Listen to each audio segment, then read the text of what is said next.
Madison stands on the windswept edge of the Charleston Bluff, watching the $1,450,000 estate she purchased glow like a jewel under the wedding lights. The humid air carries the scent of expensive lilies and calculated betrayal.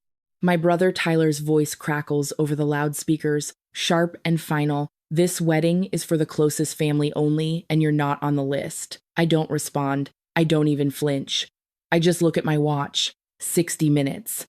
In exactly 1 hour, the legal possession handover I signed 2 weeks ago becomes absolute. Tyler thinks he's throwing me away. He doesn't realize he's just squatting in a house that already belongs to a new owner. Welcome to Turning Table Stories channel. I'm currently enjoying a quiet cup of coffee and watching the view, finding peace in this stillness. It's a moment of clarity that mirrors Madison's calm before the coming storm. Where are you joining from today? And what is your favorite drink right now? Now, let's return to the night the ledger was finally settled. I sat in the front seat of my car, the interior dark and smelling faintly of leather and cold coffee. The glow from my phone was the only light reflecting off my eyes with a surgical precision. I wasn't crying. Crying is a biological reaction to loss, and you can only lose something you actually possessed. I had never possessed their love.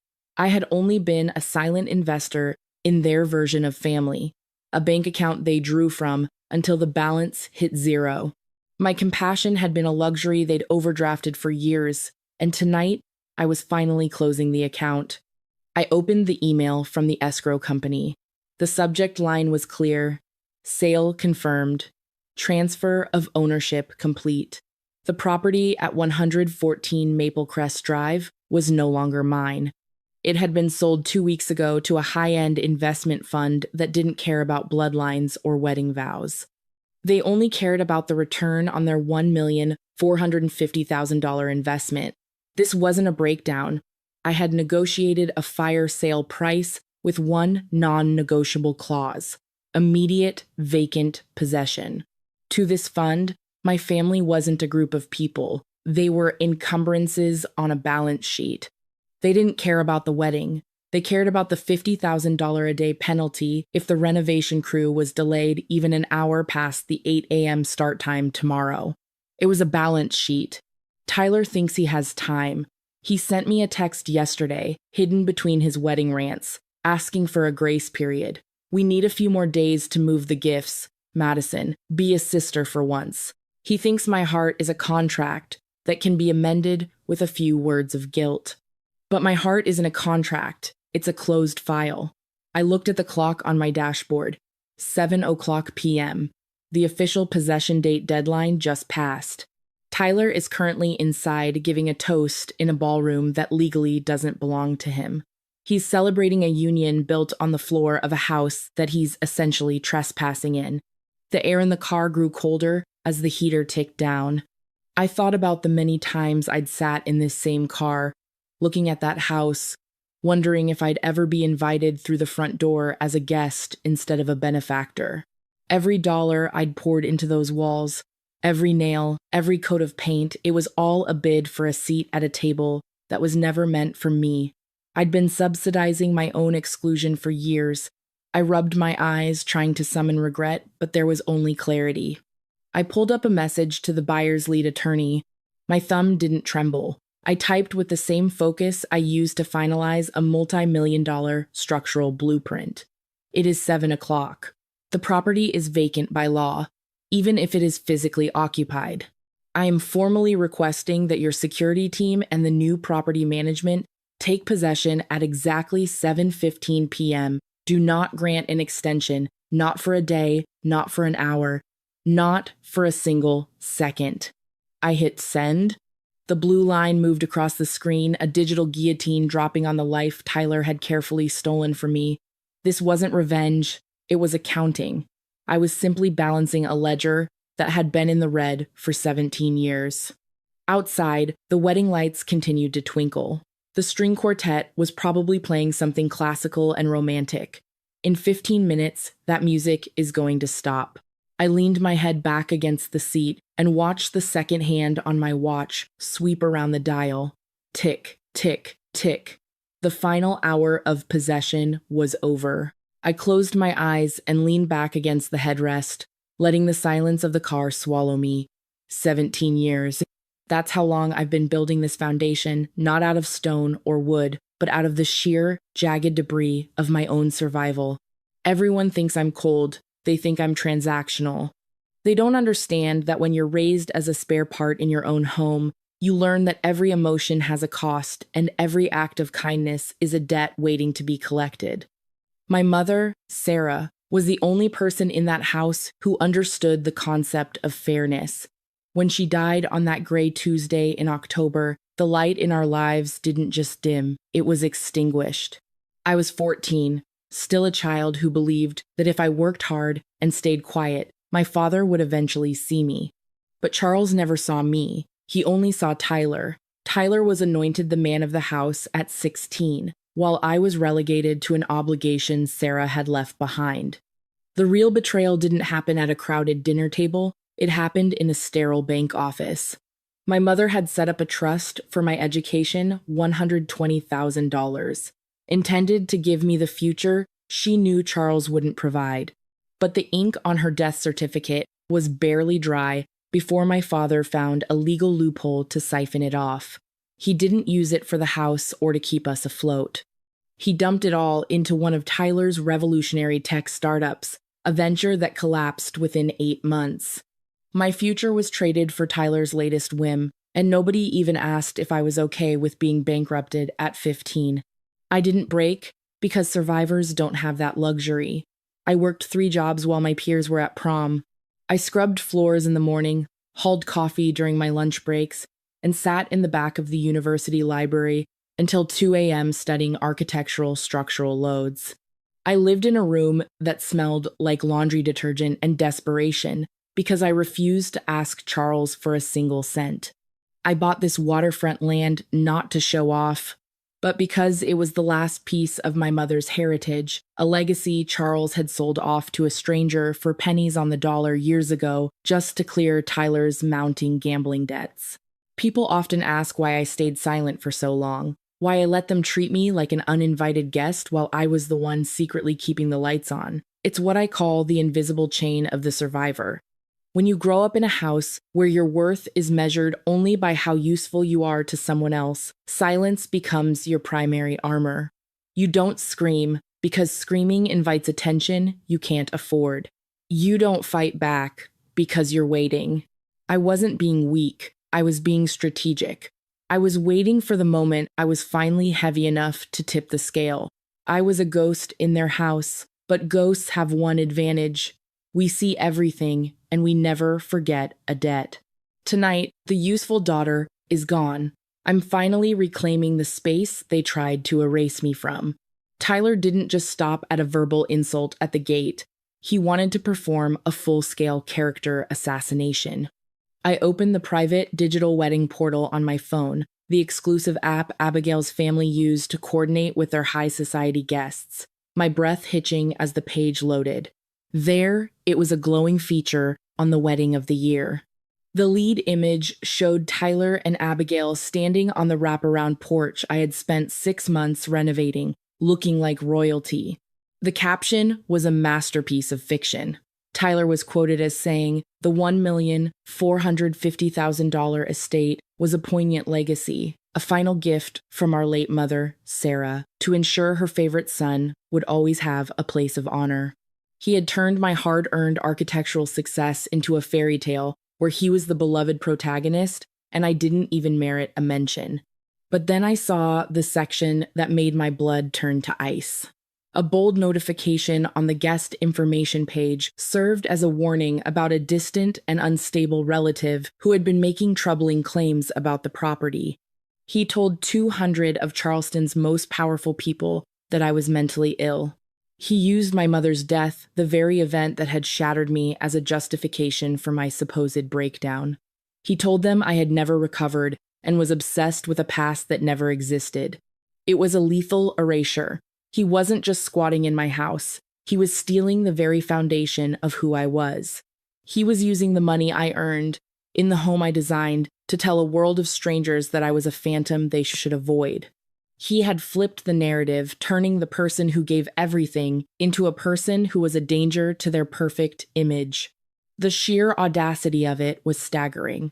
This was the ultimate social erasure he had been planning for months. He needed Abigail's elite family to see him as a man of substance, and since he had no substance of his own, he simply cannibalized mine. He wore my success like a rented tuxedo, hoping no one would see the frayed seams of his lies. I sat in the front seat, the blue light of the screen reflecting in my eyes like a surgical laser. Anger wasn't loud this time, it was clinical. He thought his lies were an ironclad contract. He thought that by calling me unstable, he had invalidated any truth I could ever tell. He was wrong. They weren't shocked by what they'd done, they were just comfortable because I had always played the role of the silent investor in their version of family. They mistook my silence for submission and my loyalty for a blank check. Tyler thought he had murdered my reputation to secure his future. He didn't realize he had just handed me the final evidence I needed for a total liquidation. I looked at the clock. 7:10 p.m. In 5 minutes, the unstable relative was going to become the most real thing in his life. I didn't stay in the car long. I drove 3 blocks to a darkened overlook where a familiar black sedan was idling. Laura Callahan was waiting, my godmother, my mother's best friend, and one of the most feared estate lawyers in South Carolina. She was the sentinel who had been standing on the perimeter of my life for 17 years, watching the fire from a distance, waiting for me to signal for help. She handed me a thick, manila envelope, the Sarah file. Inside were documents Sarah had signed in the final weeks of her life, witnessed and sealed by Laura. "I've carried this regret like a stone in my pocket, Madison," Laura said, her voice like sandpaper on silk. "Every time I saw Tyler in a new car you paid for, or Charles siphoning your spirit, I wanted to burn their world down. But I promised your mother I'd wait. She knew you had to be the one to decide when enough was enough. She knew you needed to be the architect of your own rescue. I didn't just watch Madison. I spent those 17 years quietly filing injunctions and blocking Charles from siphoning the last of your mother's residual assets. I was your invisible legal shield, holding the perimeter until you were strong enough to pick up the sword yourself." This was the silent regret of the Sentinel. Laura hadn't been indifferent. She had been a failsafe. Sarah knew Charles and Tyler would treat my loyalty like a natural resource to be strip-mined. She had positioned Laura to be the one to hand me the explosives when I was finally ready to use them. Charles thinks 17 years of silence made him safe. He forgot about the discovery rule. In the eyes of the law, the clock on this fraud didn't start in 2009. It started the moment I opened this envelope and discovered the knife he left in my back. Because I was a minor when he siphoned my trust, the law had been patiently waiting for me to wake up and claim my justice. At 7:15 p.m., the headlights of 2 white SUVs cut through the evening fog, followed by a local sheriff's cruiser. This was the professional escalation.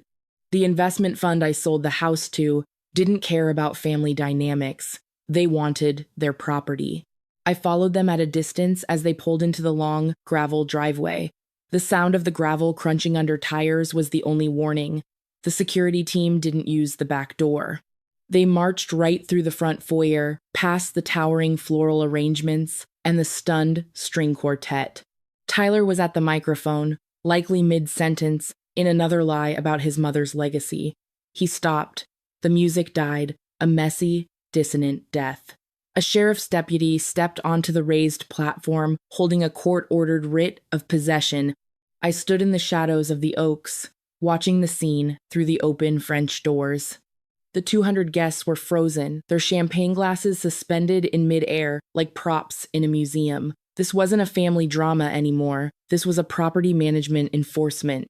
Tyler looked at the deputy, then at the elite security team in their tailored dark suits, men who looked more like high-level federal agents than mere guards. He started to shout his face, turning that familiar, entitled shade of red, but the deputy didn't flinch. He didn't care about the name Ashford or the $750,000 budget. He simply pointed to the door. Possession had ended. The event of the decade had just become a mass eviction. I walked through the open French doors, the hem of my coat brushing against the scattered rose petals on the floor. I didn't rush. I didn't hide. I moved with the heavy, unyielding pace of a structural support beam. 200 faces turned toward me, some curious, some horrified, some already filming on their phones. I could see my father, Charles, standing near the bar, his face the color of old parchment. Tyler was still on the stage, his hands gripping the mahogany podium as if it were the only thing keeping him from sinking into the ground. "Madison, get out!" Tyler's voice cracked, echoing through the silent ballroom. "I told everyone you weren't well. Security, remove her." But the security team didn't move. They were standing behind the sheriff's deputy, and they knew exactly who I was. I didn't yell back. I didn't need to. I reached into the manila envelope and pulled out a single sheet of paper, a high-resolution scan of my mother's final trust authorization. "You told these people this house was a poignant legacy from our mother," I said, my voice carrying clearly through the stillness. "You told them I was an unstable relative, obsessed with a past that never existed. But the only thing that doesn't exist, Tyler, is the foundation of your lies." I walked toward the stage and laid the paper on the edge for everyone in the front row to see. This was the kill shot. The Serifile didn't just contain sentimental letters, it contained a forensic audit Laura had been building for nearly 2 decades. I pointed to the signature at the bottom of the document dated 17 years ago. 17 years ago, Charles forged my mother's signature to withdraw $120,000 from my education trust. He didn't use it to save our home. He used it to fund Tyler's first failed business while I was walking miles in the dark to make scholarship interviews. The murmur that went through the room was like a physical wave. Abigail's father, a man who built his empire on integrity, stepped forward to look at the paper. He didn't look shocked. He looked like a man who had finally seen the missing piece of a puzzle. He had suspected Tyler was a hollow counterfeit for months, and now he finally held the forensic proof of the rot beneath the tuxedo. I pulled out a second document, the original land deed Charles had sold to cover Tyler's gambling debts. This house Tyler is standing in, I bought it back with my own money, through my own firm, to honor a mother you both tried to erase. It wasn't a gift, it was a recovery. I looked directly at Tyler, who looked like a ghost haunting his own party. "Legally, this isn't a wedding reception anymore," I said, my voice clinical and factual. "This is an active investigation into 17 years of systematic financial fraud. The signatures on the documents you used to secure your social standing are fake. The story you told your bride is fake. And the roof over your head, it's already been sold to cover the debts you didn't even know you had. I wasn't being cruel. I was simply performing a final audit. The shadow daughter was finally bringing everything into the light." The room stayed frozen, the silence so dense I could hear the hum of the air conditioning. Margaret Ashford, a woman whose lineage was built on 3 centuries of rigid Charleston honor, didn't scream. She simply turned her gaze from the forensic audit in her hands to the man standing on the stage. It was the look of an expert appraiser discovering a crude counterfeit. "Stop the music," she said, her voice quiet but lethal. The string quartet, which had been attempting a frantic recovery, finally went dead. Abigail stood at the center of the ballroom, her white silk veil fluttering in the draft from the open French doors. She looked at the man she had just sworn her life to and realized she was standing next to a phantom. Tyler tried to reach for her arm, but his hands were shaking so violently he looked like a frightened child. His face was no longer that of a confident tech consultant. It was a mask of gray, sweaty panic. I watched him and realized I was witnessing the illusion of power from an empty wallet. Tyler had spent years believing that as long as he stood inside my walls and spent my mother's stolen legacy, he was a king. He mistook the balance in my bank account for the strength of his own character. But power that is borrowed is never truly owned. The moment I pulled the financial floor from beneath him, he didn't just lose a house, he lost his entire identity. He was a hollow shell, a rented persona whose lease had just been terminated. "Abigail, please." Tyler stammered, his voice thin and reedy. She's lying. She's unstable. Remember? I told you she was obsessed. Abigail didn't answer. She looked at the sheriff's deputy, then at the forged documents, and finally at me. The realization in her eyes was a slow-motion collapse. She reached up, unhooked the veil from her hair, and let it fall to the rose-covered floor. Then she twisted the engagement ring off her finger, the one Tyler had likely bought with credit he couldn't pay back, and dropped it onto the mahogany podium. It hit the wood with a sharp, final click. She walked past him without a word, her mother and bridesmaids trailing behind her like a silent funeral procession. Tyler sank to his knees on the stage. He looked up at me, his eyes red and pleading. Madison, why? We're family. You're destroying me in front of everyone. I looked down at him, my heart feeling like a cold, balanced ledger. You wanted a wedding for the closest family only. Tyler, I said, my voice echoing through the emptying hall. Congratulations. You finally got exactly what you asked for. Now you only have yourself. I turned and walked out the front door, my boots clicking against the hardwood I had paid for. Behind me, the 200 guests were filing out in a hum of horrified whispers. My father was nowhere to be seen, likely already looking for a back exit to hide his shame. I didn't look back. I was 31 years old. I had just reclaimed my mother's legacy, and for the first time in my life, I wasn't anyone's spare part. I was the architect of my own peace. The hum of the crowd at the estate has faded into a distant memory, replaced by the rhythmic sound of the tides against the Charleston bluff. The fallout for Tyler and Charles was swift and irreversible. The authorities have opened formal investigations into the financial fraud and forgery that started 17 years ago. Tyler, stripped of the social status my money provided, is no longer the rising tech consultant. He is a cautionary tale in Charleston's most exclusive circles. Charles has finally lost the only thing he truly valued more than his children, his reputation. I used a significant portion of the $1,450,000 from the sale of the house to close the circle my mother started. I established the Sarah Foundation, a nonprofit dedicated to protecting the inheritance and trust rights of children who have lost their parents.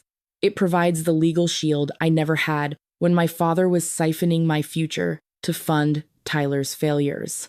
I didn't just want to reclaim my life. I wanted to ensure no other 14-year-old girl has to walk miles in the dark because her foundation was stolen by the people meant to protect her. The house on Maplecrest Drive belongs to the Brennan family now. They repainted the front door red, a color of warmth and new beginnings, not the cold luxury Tyler used as a weapon. I bought a smaller place for myself, a sanctuary where every corner reflects the peace I've finally earned. I am no longer a spare part in someone else's version of family. I am the architect of my own world. Looking back on this journey, I've come to realize that I spent 31 years trying to buy a chair at a table where I was never welcome. I thought if I gave enough silence, enough money, and enough patience, they would eventually see me, but I was wrong. If they don't want you at the table, don't keep trying to buy it. Sell the house, walk away, and build your own home. I've learned that setting a boundary isn't an act of cruelty, it's an act of survival. You don't need their permission to stop being a bank account for their neglect. Forgiveness isn't always about letting people back in. Sometimes it's just the final signature on a contract that has been in the red for too long. It's the only way to set yourself free. If you find yourself in a similar situation where your loyalty is treated like a resource to be mined, remember that your worth isn't a balance sheet for others to overdraw. You are enough, exactly as you are, and you deserve a seat at a table where you don't have to pay for the privilege of belonging. If you've ever had to choose between a toxic family and your own self-respect, share your story down in the comments. I'm reading every single one. Thank you for staying with me through this story, and remember, you are the architect of your own peace.